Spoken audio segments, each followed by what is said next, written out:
Recently, I was in San Antonio and I had to stop by one of my favorite local restaurants, Patty's Taco House. By the way, I was in town celebrating my nephew who just graduated boot camp for the Air Force. He and his older brother, my other nephew, are in the Air Force. Super proud of them. Before I went back home, I decided to stop by Patty's. And the coffee is always fresh. The flour tortillas are so warm and soft. And I love the Fajitas Ranchero plate that they serve there. It comes with tender fajita, refried beans, Mexican rice, guacamole, and the flour tortillas on the side just make this the perfect comforting lunch. So I'm going to recreate it. So to start to recreate this at home, and it's not going to be exactly like the restaurant version, but I'm going to get something close. So I asked my husband to pick up some fajita meat, and this is the only skirt steak he was able to find, and he didn't realize it was already seasoned. So this is already marinated and seasoned. I do have a good carne asada recipe video. If you want to do that, I will link it below. But for the most part, they marinate this with like onion powder, garlic powder, meat tenderizer, a lot of other ingredients, but you can pretty much season your fajita meat the way you like. I know everybody has their own type of, seasonings and marinades they like to use. So for the ranchero part, I have onion, Roma tomato that I'm going to chop up. The one in the restaurant definitely had bell pepper, which is good, so I'm going to use that. And jalapeno. The restaurant version of this fajitas rancheros, or ranchero style fajitas, I feel like they add a salsa into like the guisado when they saute it. They did serve like this red cup of salsa, and I tried it, and it kind of carries that same flavor into the dish. So I think maybe they add a little bit of that salsa with the saute of vegetables and meat. And another thing, I was thinking of like sauteing the meat whole, slicing it, then adding it back into the pan. I'm just going to cut it first. At this point, I'm making it at home, and I'm not grilling this outside to get the smoky flavor, so I might add some smoked paprika into the fajitas. But I am going to slice them first, then saute. It's just kind of like a one-pan thing. Anyways, here we go. So I'm going to, hopefully I don't make a mess here. I'm gonna add my meat into the bowl. I'm gonna rinse out that like marinade or anything that's kind of rendered from the meat. But yeah, this is what we're working with. So to make this more stovetop convenient, I am going to cut this already, pre-slice it into my little chunks. But if you're grilling this outside, definitely keep it whole. You cook it, grill it until desired doneness, let it rest, and then you slice into it for fajitas. But I'm doing stovetop version today, so I'm going to cut it first. So I have my ingredients prepped. I chopped up the meat. I diced up 3 Roma tomatoes. Here I have 1 large jalapeno. I kind of removed the seeds. I don't want it super spicy.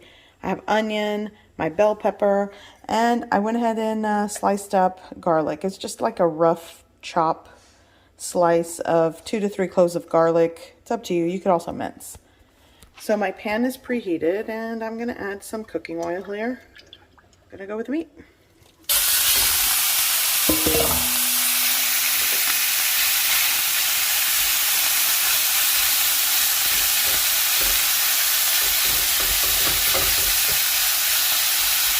Okay. I'm going to let that brown for a little bit. I'll have the heat kind of like at a medium heat. And then I'm just going to add everything together, saute really well, let the tomatoes kind of break down, and that's it. I'm also going to add a little bit of smoked paprika into the mix just to give it a smoky flavor, but you don't have to do that.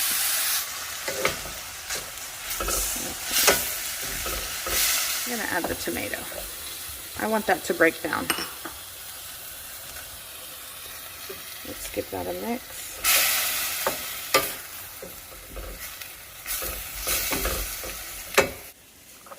Okay, so I'm going to go in with my smoked paprika, just a little bit. I want a little bit of that smoky flavor. And just let everything break down and cook. Oh, it smells good.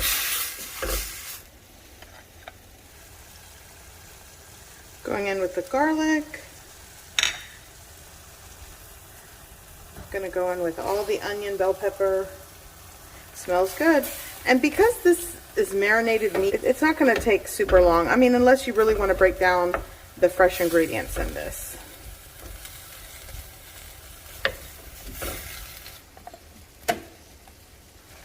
I'm gonna add a pinch of salt. A little bit more. There we go. Give that a mix, let it go for a little bit, and then this is done. The meat's already tender, it's already cooked, and this is done. Now what really made this easy was that this was pre-marinated fajita meat. So I was kind of like, no, when he brought that home, but now I'm kind of like, yay, because it made things easy.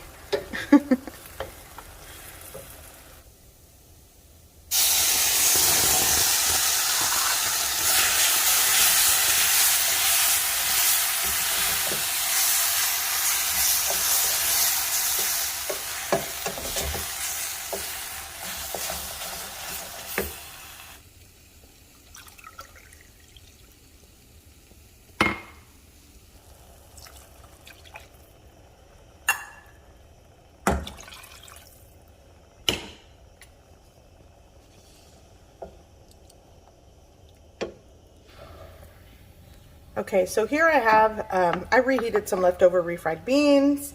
I'm warming up some store-bought flour tortillas. These are from the bakery, so they kind of taste like the closest thing you can buy at the store to the real thing. And my rice is cooking. When it's done, I'm going to shut off the heat and let it set with the lid on for about 10 minutes, and then I'll fluff and serve. I made guacamole, just mashed avocado with some salt, pepper. I didn't really add anything else to it. Some thinly shredded or sliced or chopped lettuce, my beans, the meat is over there, so let's put the plate together. So I'm gonna take some beans, let's get some rice. Now, I'm gonna serve this. Okay, some of my lettuce. Now for the avocado. Okay, warm tortilla. Okay, so here's my plate, you guys. And I'm so excited for my husband to taste this because I have been talking about the Fajitas Ranchero plate at Patty's Taco House in San Antonio, Texas, since I've been back. It's so good, and I think I did a pretty good job recreating it. Yeah. I hope you give this recipe a try. I hope you like it, and thanks for watching.